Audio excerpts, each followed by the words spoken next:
주님의 예전에 올라오신 여러분을 주님의 이름으로 환영하고 축복을 드립니다. 홀랜드 어퍼스라는 영화가 있습니다. 한 평범한 고등학교 음악교사 글렌 홀랜드의 삶을 영화로 그린 것입니다.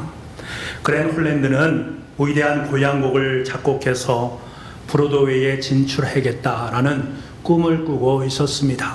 그런데 집안이 가난함으로 말미암아서 잠시 교사 생활을 하기로 합니다. 위기만 넘기고 나면, 여유가 생기고 나면 다시금 나의 꿈을 꿔야 되겠다, 그리고 그 꿈을 이루어야 되겠다 라는 생각으로 이것을 행한 것입니다. 그런데 어찌합니까? 어쩌다 보니까 30년의 교단 생활을 할 수밖에 없는 상황 속에 놓이게 됩니다. 그런데 어느 날 학교에서 긴축 재정을 위해서 음악 교육 과정을 없애기로 하게 되는데, 홀랜드 선생님은 어쩔 수 없이 학교를 떠날 수밖에 없는 상황 속에 놓이게 됩니다. 그러나 어느 날에 학교에서 긴축 재정을 위해서 떠나게 될 그 상황, 그래서 떠날 채비를 하면서 지나온 생활을 다 돌아보게 되니까 지난날의 자신의 꿈은 다 사라져버렸고 헛된 삶을 살아왔다라고 마음속으로 느끼는 회한만이 그의 삶 속에 가득 채워지게 됩니다. 훌륭한 교향곡을 작곡해서 브로드웨이에서 유명해지겠다라고 꿈은 꾸었는데 그 꿈은 이루어지지 못하고 있으니 이제 자신에게 남겨진 것이라고는 주름진 이마와 초라한 퇴임밖에 남겨진 것이 없습니다. 마지막으로 학교를 나서는 길에 강당에서 들려오는 음악 소리를 따라서 강단으로 들어가게 됩니다. 들어가 보니까 30년 동안 자신이 가르쳤던 제자들이 한 곳에 모두 모여 있습니다. 홀랜드가 감격에 젖었을 때에 무대 휘장이 거치면서 제자들로 구성된 오케스트라가 자리를 잡고 쥐붕을 홀랜드에게 넘겨주게 됩니다. 맨 앞자리에서는 학생 시절에 클라리넷을 연주하지 못해서 많은 어려움을 겪었던 제자가 앉아 있습니다. 그를 위로하고 그에게 소망을 주면서 끝까지 클라리넷을 연주할 수 있도록 만들었던 사람입니다. 그는 이제 현직 주지사로 자리에 앉아 있습니다. 연주가 끝나고 이 주지사가 제자된 모습으로 스승된 홀랜드에게 감사 인사를 표하게 됩니다. 홀랜드 선생님은 제 인생뿐만 아니라 여러 사람의 인생에도 깊은 영향을 미쳤습니다. 그러나 선생님 스스로는 인생을 헛되게 보냈다라고 생각했을지도 모르겠습니다. 선생님은 언제나 부와 명예를 안겨줄 심포니 작곡에 열중하였으니까요. 하지만 선생님은 부도 명예도 얻지 못했습니다. 이 작은 마을에만 유명할 뿐이지요. 따라서 실패했다고 생각할 수도 있습니다만, 그러나 결단코 실패한 것이 아닙니다. 홀랜드 선생님은 부와 명예를 초월한 성공을 하셨기 때문입니다. 주위를 둘러보세요. 이 강단 안에 선생님의 손길이 닿지 않은 인생은 하나도 없습니다. 선생님 덕분에 우리는 모두 훌륭하게 성장했습니다. 우리가 선생님의 심포니입니다. 여기 있는 자녀들, 제자들 한 사람 한 사람이 모두 아름다운 인생의 음을 연주할 수 있는 음표이자 음악입니다. 바로 우리 모두가 선생님의 인생이 빚어낸 작품입니다. 참으로 멋진 인사말 아닙니까? 홀랜드 선생님의 인생의 작품은 다른 것이 아니라 제자들이었습니다. 선생님은 스스로 자신이 허망한 길을 걸어왔다라고 스스로를 자책했습니다만, 제자들은 스스로 선생님의 아름다운 작품이 바로 나다라고 하면서 선생님을 칭송했습니다. 저는 마지막 제자 인사말 속에 우리를 향하신 주님의 음성을 들을 수 있었습니다. 이 제자의 고백이 바로 저와 여러분이 주님을 위한, 주님을 향한 아름다운 고백의 내용이 되어야 된다라는 사실을 깨닫게 됩니다. 주위를 둘러보십시오. 이 세상 안에 주님의 손길이 닿지 않은 인생은 하나도 없습니다. 주님 덕분에 우리는 모두 훌륭하게 되었습니다. 우리가 주님의 심포니입니다. 여기 있는 주님의 제자들 한 사람 한 사람이 모두 아름다운 인생의 음을 연주할 수 있는 음표이자 음악입니다. 우리 모두가 주님의 인생에 빚어낸 작품들입니다. 이러한 고백을 주님 앞에 올려드릴 수 있는 저와 여러분 될 수 있기를 간절히 소망합니다. 사랑하는 여러분, 우리의 모습은 때로는 별것 아닌 것처럼 보일 때가 있습니다. 때로는 좌절도 하고요, 낭망도 합니다. 왜 저렇게 살아갈 수밖에 없을까? 다른 사람으로부터 힐난을 받을 때도 있습니다. 그래서 우리는 불완전한 음표로 이 땅의 삶을 살아갑니다. 그런데 예수님께서는 우리를 위해서 직접 주의자가 되셔서 한 사람 한 사람의 인생을 아름다운 음을 낼 수 있는 귀한 음표로, 그리고 우리를 음악으로 다시금 변화시켜 주셨습니다. 그래서 우리는 모두 다 주님의 심포니가 되어서 주님께 찬송과 영광을 올려드리게 됩니다.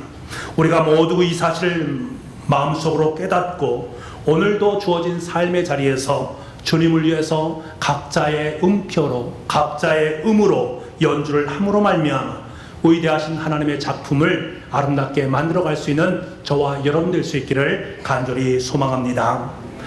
느헤미야 3장에서는 하나님의 뜻을 위해서 자신들의 음으로, 각자의 음으로 가장 아름다운 작품을 만들어가고 있는 이스라엘 백성들의 모습을 만나게 됩니다. 각자 자신에게 주어진 사역을 통해서 하나님께서 원하시고 계시는 하나님의 성벽을 쌓아가는 현장을 우리는 만나게 됩니다. 지금 이스라엘 백성들은 하나님의 성벽을 재건하기 위해서 함께 모여 있습니다.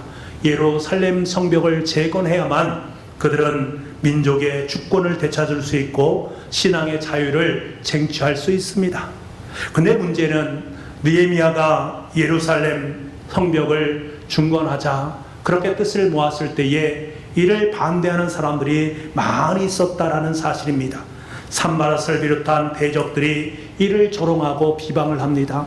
이것뿐만 아니라 더 큰 문제는 이스라엘 백성 중에서도, 내부에서도 이것을 반대하는 사람들이 있었습니다. 하지만 이러한 상황 속에서도 예루살렘 성벽 재건을 위해서 스스로 헌신하고 봉사를 참여하는 사람들이 대부분이었습니다. 하나님께서는 자신들의 이익보다는 공동체의 유익을 위해서 자신을 헌신하고 있는 지도자들과 백성의 모습을 너무나도 아름답고 귀하게 여기심으로 말미암아서 그를 대표하는 사람들의 이름을 하나하나 조목조목 기술하고 있습니다. 무려 75명이 등장을 합니다. 전체 성벽을 42개 구역으로 나누고 10개 문과 4개의 망대를 세우기 위해 142개 조의 조직이 일사불란하게 움직이고 있습니다. 누구라고 말할 것 없이 오직 한 목표를 향해서, 하나님의 뜻을 향해서 함께 연대하고 연합하는 그들의 모습, 그 속에서 바로 하나님의 역사의 숨결을 느끼게 됩니다. 그럼 오늘 이 시간 이처럼 위대한 사역을 힘쓰고 있는 하나님의 일꾼들의 그 마음은 과연 어떠한가? 그 마음을 우리가 살펴보면서 내가 과연 하나님의 거룩한 사명을 감당하는 이 사역의 현장 속에서 과연 어떠한 마음을 가지고 하나님을 섬기고 있는가를 다시 한번 마음속으로 깨닫고 진단하고 다시금 주님의 사람으로 아름다운 성벽을 재건해 갈 수 있기를 간절히 소망합니다. 먼저 느헤미야의 제안에 백성들이 성벽 건축의 뜻을 모으게 됩니다. 그러자 느헤미야는 각 사람들에게 건축할 구역을 정해줍니다. 제일 먼저 건축을 시작하면서 10개의 문을 먼저 세우게 됩니다. 그 문 중에서 오늘 제일 먼저 손을 댄 문이 어떤 문인가? 바로 양문입니다. 1절 말씀은 이렇게 시작됩니다. 그때 대제사장 엘리야십이 그의 형제 제사장들과 함께 일어나 양문을 건축하여 성별하고 문짝을 달고. 여러분, 제일 먼저 양문을 만드는 것으로 사역을 시작하고 있습니다. 그리고 32장 2절 제일 마지막 절에 보게 되면 양문을 언급하면서 오늘 본문을 마무리하고 있는 것을 보게 됩니다. 다시 말하면 양문으로 시작을 해서 양문으로 마무리를 짓는 모습을 보게 됩니다. 양문이라는 것은 쉽게이트, 다시 말하면 양들이 지나가는 문입니다. 성전에서 제사를 드리기 위해서는 반드시 제물을 가지고 양문을 통과하면서 들어가야 됩니다. 그러니까 이 양문을 가장 많이 드나드는 사람들이 제사장들이었습니다. 그렇기 때문에 느헤미야는 이 제사장들을 중심으로 해서 양문을 건축하도록 지시했습니다.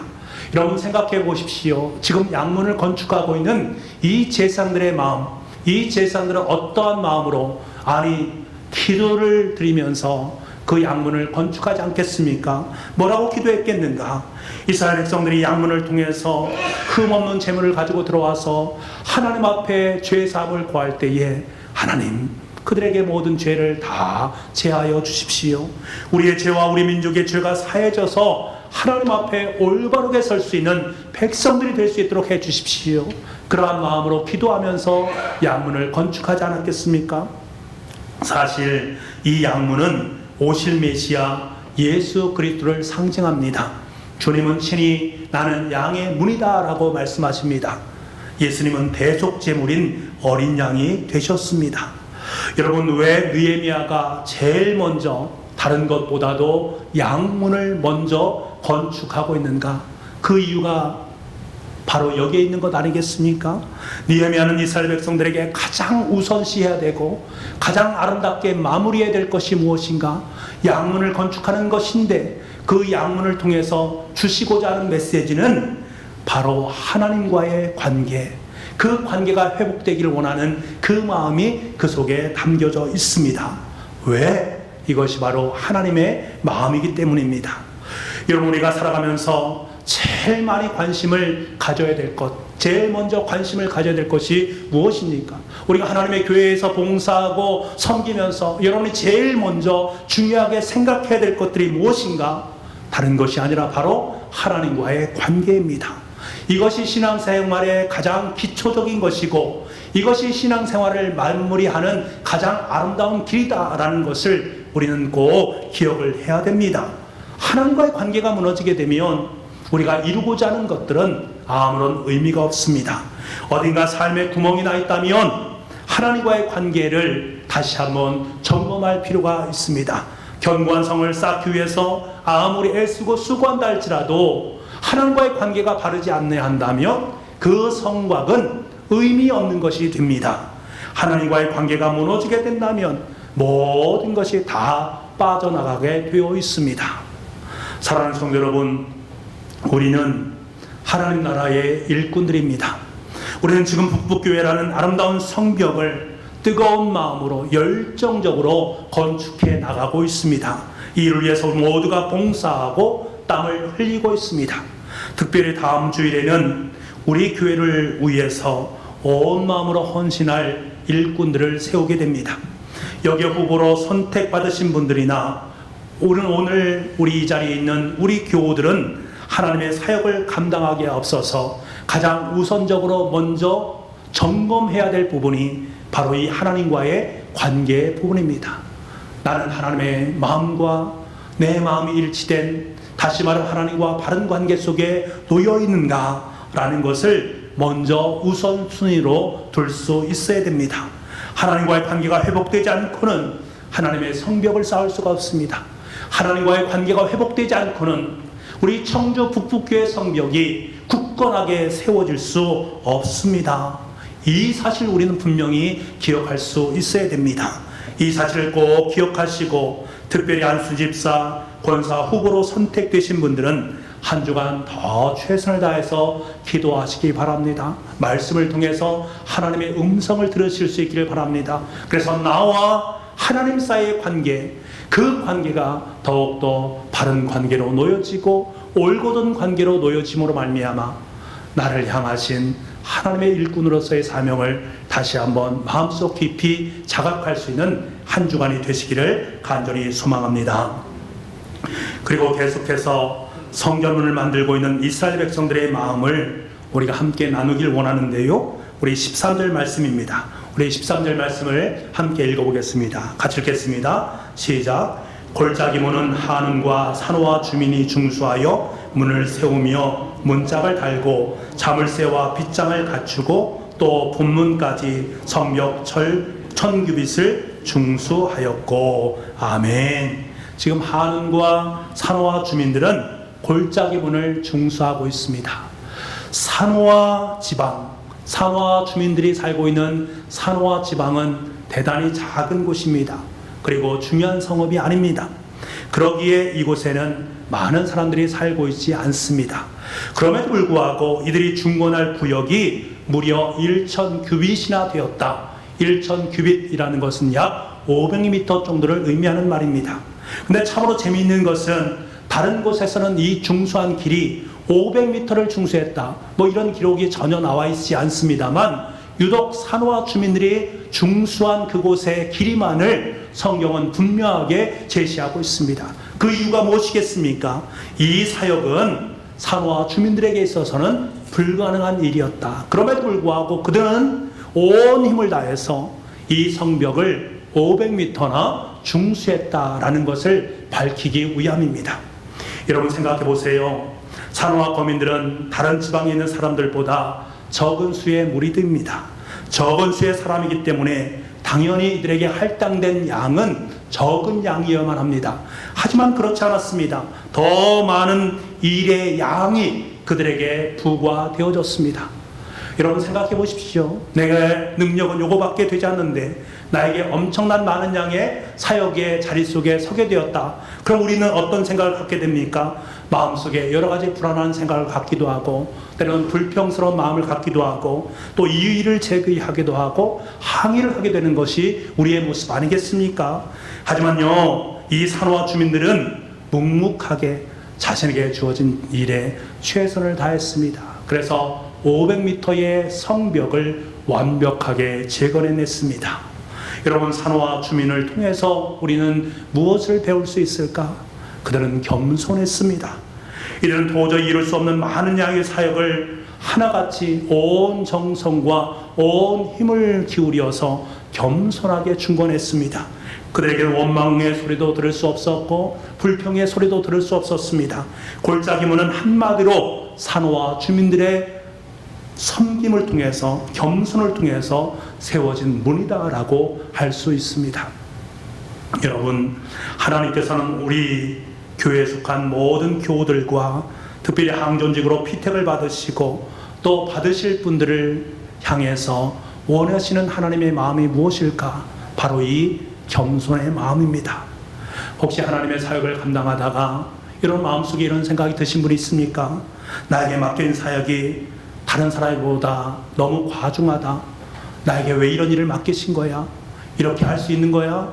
라는 그러한 마음이 여러분 삶 속에 들으신 적이 있습니까? 지금 내 상황은 이런 사역을 감당할 수 없는데 왜 나에게 이런 일을 준 거야? 왜 그런 거야? 목사님 문제가 있는 건 아닌 거야? 라고 볼멘 생각을 마음속에 품은 적은 없습니까? 혹시 그런 분들이 계시다면 다시 한번 산호아 주민들을 생각해 주시기 바랍니다. 모든 것이 불리한 상황이 있지만 겸손한 마음으로 하나님께서 맡겨주신 사역이기에 내가 그 사역을 감당하겠습니다 라는 겸손의 심정으로선 그들을 기억할 수 있어야 됩니다. 그럴 때 그들은 하나님으로부터 칭찬받는 주민들이 되었습니다. 왜? 겸손의 마음은 예수 그리스도의 마음이기 때문입니다. 우리 교회 속에, 여러분의 가정 속에 겸손의 마음을 품는 사람들이 더욱더 많아져야 됩니다. 그럴 때 하나님의 성벽은 더욱더 귀하게 세워질 뿐만 아니라 더욱더 굳건하게 튼튼하게 세워지게 될 줄 믿습니다. 하나님의 사역 앞에 겸손하게 서시길 바랍니다. 겸손으로 하나님의 사역을 감당할 수 있는 저와 여러분 될 수 있기를 간절히 소망합니다. 계속해서 14절 말씀입니다. 우리 14절 말씀을 함께 읽도록 하겠습니다. 같이 읽겠습니다. 시작. 분문은 베나게렘 지방을 다스리는 레갑의 아들 말기야가 중수하여 문을 세우며 문짝을 달고 자물쇠와 빗장을 갖추었고. 아멘. 이번에는 분문이다. 분문은 화장실 문을 의미합니다. 예루살렘에 속한 사람들의 모든 오물들이 이 문을 통과해서 흰눈 골짜기에 버려졌습니다. 여러분, 화장실 문을 만든다라는 것은 결코 유쾌한 일이 아닙니다. 불결한 문을 중건하기에 상당히 꺼릴 수가 있습니다. 하지만 베나게렘을 지방을 다스리는 레갑의 아들 말기야는 유쾌한 일이 아님에도 불구하고 그는 성심과 성의를 다해서 분문을 아름답게 중건했습니다. 그런데 우리가 중요하게 보아야 될 대목이 이 말기야가 어떤 사람인가 보니까 레갑인이라고 말을 하고 있습니다. 레갑 족속은 참으로 특이하고 또 주님으로부터 칭찬을 받았던 족속입니다. 이스라엘 백성들이 가나안 땅에 정착해서 농사를 짓지 않습니까? 농사를 지면서 그들이 섬겼던 신은 바알신이었습니다. 왜? 바알신은 풍성함을 그들에게 준다라고 생각했기 때문입니다. 바알신을 섬기면 섬길수록 그들은 하나님과의 거리는 점점 더 멀어졌습니다. 그런데 유독 레갑인들은 농사를 짓지 아니하고 유목 생활을 고집했습니다. 이것은 곧 무엇을 말합니까? 이스라엘 백성들은 농경 생활하면서 자신의 부여와 풍성함을 위해서 바알신을 섬겼음에도 불구하고 레갑인들은 우상을 멀리하고 끝까지 하나님을 진실하게 섬긴 사람이었다. 그렇기 때문에 그들은 하나님으로부터 칭찬을 받았다. 하나님으로부터 칭찬을 받은 이 레갑인들은 전통 있는 사람들이었습니다. 그런데 그들은 지금 무슨 일을 하고 있습니까? 다른 많은 분들도 있습니다. 그것을 다 뒤로하고 화장실 문을 만들고 있습니다. 불결한 문을 만들고 있습니다. 사람의 인분을 버리는 문인 분문을 건축하고 있습니다. 아마도 이들은 우리가 어떤 족속인데, 우리가 하나님으로부터 어떻게 칭송을 받았는데, 우리의 전통이 하나님께 얼마나 큰 전통이요 기쁨이었는데 라고 말하면서 자신의 특권을 내세웠다면 느헤미야도 아마도 그래 이 문을 건축하십시오 라고 말을 했을 것입니다. 하지만 전혀 그들은 자신의 전통, 자신의 권위, 자신의 주어진 것들을 내밀지 않았습니다. 그저 기쁨으로 자신에게 주어진 사역을 감당하고 있습니다. 그래서 가장 불결한 분문을 가장 성결한 문으로 완성해 냈습니다. 여러분, 우리가 하나님을 섬긴다는 것은 바로 이런 태도를 견지하는 것입니다. 자신의 특권과 전통을 다 내려놓고 자신의 직분에 매이지 아니하고 좀 더 낮은 자세로, 좀 더 성실한 모습으로 하나님을 섬기고 봉사하는 자리, 그 자리가 바로 하나님께서 원하시는 가장 기뻐하는 자리인 것을 꼭 기억할 수 있기를 바랍니다. 사도 바울은 고린도전서 4장 13절 말씀에 뭐라고 말합니까? 세상의 더러운 것과 만물의 찌꺼기가 바로 자기 자신이다라고 비유합니다. 여러분 생각해 보십시오. 사도 바울이 복음을 들고 세상에 나갔을 때에 세상의 사람들은 그에게 뭐라고 말합니까? 세상의 더러운 것, 만물의 쓰레기 같은 찌꺼기 같은 존재가 너 아니냐라고 말합니다. 이때 사도 바울은 그래 나는 세상의 더러운 것이고 세상의 찌꺼기 같은 존재다 라고 고백하면서 하나님의 복음을 들고 열정의 모습으로 하나님의 사역을 감당했습니다. 오직 자신을 통해서 예수 그리스도만 전해진다면 세상의 더러운 것, 세상의 찌꺼기가 되어도 아무런 상관이 없다라고 말하고 있는 그의 모습을 우리는 만나게 됩니다. 저는 며칠 전에 정부에서 발표한 코로나19 교회 방역 정책을 바라보면서 여러 가지 생각을 할 수밖에 없었습니다. 정부에서 내려온 방침이니까 그 방침을 잘 따라야 됩니다. 하지만 제 마음속에는 한편에는 이런 생각이 들었습니다. 왜 교회만 꼭 집어서 말을 하는 것인가? 교회는 지금까지 최선을 다해서 방역을 하고 있는데 왜 교회만 가지고 그러는가? 너무한 것 아닌가? 하는 생각이 들었습니다. 저만 그런 생각을 가진 것이 아니라 많은 교회들도 그런 생각을 가진 것 같습니다. 그래서 청와대 게시판에 여러 가지를 게시한 것 같습니다. 그런데 이러한 것들을 바라보면서 세상의 언론들은 부들을 많이 쏟아내고 있습니다. 제가 그것을 보지 않았으면 참 좋을 터인데 제가 그 보도들을 보았습니다. 그것만 보면 좋을 터인데 그 밑에 달려있는 댓글들을 제가 보았습니다. 정말 실족할 뻔했습니다. 말로 담을 수 없는 언어의 폭력 앞에서 정말 아연실색할 수밖에 없었습니다. 상대방을 배려하는 마음 전혀 찾아볼 수 없었습니다. 오직 폭력적인 언어로 조롱과 비방을 쏟아내고 있는 그들의 모습. 그래서 도저히 다음 것들을 읽어낼 수 있는 자신감이 저에게는 없었습니다. 기도하는 마음이 들었고요. 눈물이 저에게 핑 돌았습니다. 앞으로 어떻게 할까? 어떻게 이 난국을 이겨나갈 수 있을까? 하는 마음의 자괴심마저 들었습니다. 그때 제 마음속에 떠오른 것이 바로 이 사도 바울의 고백입니다. 세상의 더러운 것과 만물의 찌꺼기 같다라는 말입니다. 정말 하고 싶은 말은 너무나도 많이 있습니다만 이 모든 것을 뒤로하고 묵묵히 세상의 더러운 것과 만물의 쓰레기를 뒤집어 쓰고 헌신하면서 섬기는 사도 바울의 모습을 떠올리게 됩니다. 동시에 레갑의 아들 말기야의 모습도 떠올랐습니다. 모든 상황을 뒤로하고 오직 화장실 만드는 불결한 그 일을 감당하고 있는 묵묵히 모든 것을 감당하는 그들의 모습이 떠올랐습니다. 그때 제 마음속에 위로하시는 주님의 음성을 들을 수 있었습니다. 그래 세상 사람들은 너희를 더러운 것 만물의 찌꺼기로 조롱하고 시비하지만 염려하지 마라. 내가 너희를 존귀한 자들로 세워주겠다. 너희는 그저 묵묵히 분문을 만들기만 하면 된다 라고 말씀하시는 위로의 말씀을 들을 수 있었습니다. 사랑하는 여러분, 레갑의 아들 말기야가 자신을 드러내지 아니하고 자신에게 맡겨진 사명을 감당했을 때에 하나님의 위대한 성벽은 재건되어질 수 있었습니다. 사도 바울이 세상 사람들이 더럽다라고 찌꺼기 같은 인생이라고 손가락질 할지라도 묵묵히 자신의 사역을 감당했을 때에 그의 복음은 온 세상을 넘어서 온 인류 속에 편만하게 되었다라는 이 사실을 꼭 기억해야만 합니다. 오늘 안수집사 권사로 피택을 받기 위해 서 있는 분들이나 교회 항존직에 속한 분들이나 그리고 우리 모든 성들에게 이런 내각 족속의 마음을 품을 수 있기를 간절히 소망합니다. 다른 사람이 모두 꺼려하는 어찌 보면 분문과 같은 사역을 감당한다 할지라도 세상 사람들이 속히 말하는 더러운 것과 만물의 찌꺼기 같은 곳에서 사역을 감당한다 할지라도 여러분 감사하십시오. 기뻐하실 수 있기를 간절히 소망합니다. 그 애씀과 수고는 하나님을 위한 애씀과 수고이기에 하나님의 성벽을 더욱더 견고히 만들어가는 위대한 역사의 수고이기에 하나님께서는 반드시 저와 여러분의 삶을 통해서 잘했다, 착하고 충성된 종아 아름다운 칭송으로 함께 주실 줄 믿습니다. 사랑하는 북부가족 여러분, 저와 여러분은 북북교회를 위해 세우신 하나님의 일꾼인 줄 믿습니다. 오늘도 우리는 하나님의 성벽을 재건하는 일에 아름답게 헌신하고 있습니다. 이러한 귀한 사역에 부름을 받은 일꾼의 우리는 이스라엘 백성들이 가졌던 그 마음을 마음속에 품고 그 결단을 마음속에 품고 하나님의 사역에 임할 수 있기를 원합니다.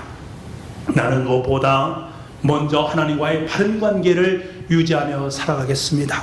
나는 산호와 주민들의 겸손함을 마음에 품고 하나님의 사역을 감당하겠습니다. 나는 힘들고 어렵고 다른 사람들이 꺼려하는 분문 만드는 그 사역에 기쁨으로 동참하고 기쁨으로 감당하겠습니다. 그래서 서로 협력해서 하나님의 뜻을 온전히 세워가는 아름다운 교회로 세워지는데 이 귀한 하나님의 일꾼으로 사역을 제가 감당하겠습니다 고백할 수 있기를 원합니다. 바라는 이번에 있을 안수집사 권사 피택을 통해서 우리 교회가 아름답고 더 귀한 하나님의 성벽으로 든든히 세워져가는 아름다운 역사, 귀한 시간, 귀한 교회가 될 수 있기를 간절히 소망합니다. 기도하겠습니다. 아버지 하나님, 우리는 하나님의 일꾼입니다. 하나님께 주신 사명 앞에 우리는 어떻게 서 있습니까? 먼저 하나님과의 바른 관계를 유지해 나가기를 원합니다. 겸손함을 품을 수 있기를 원합니다. 다른 사람이 꺼려하는 분문 만드는 일에 최선을 다할 수 있기를 원합니다. 서로 협력해서 하나님의 성벽인 하나님의 교회, 북북교회를 든든하게 세워갈 수 있는 우리 모두가 될 수 있도록 주님 은혜 허락하여 주옵소서. 특별히 이번에 있을 안수집사 권사 피택을 통해서 우리 교회가 더욱더 아름답고 귀하고 복된 예루살렘 성벽으로 재건될 수 있는 귀한 시간으로 주님 역사하여 주옵소서. 모든 말씀을 예수님의 이름으로 기도하옵나이다. 아멘.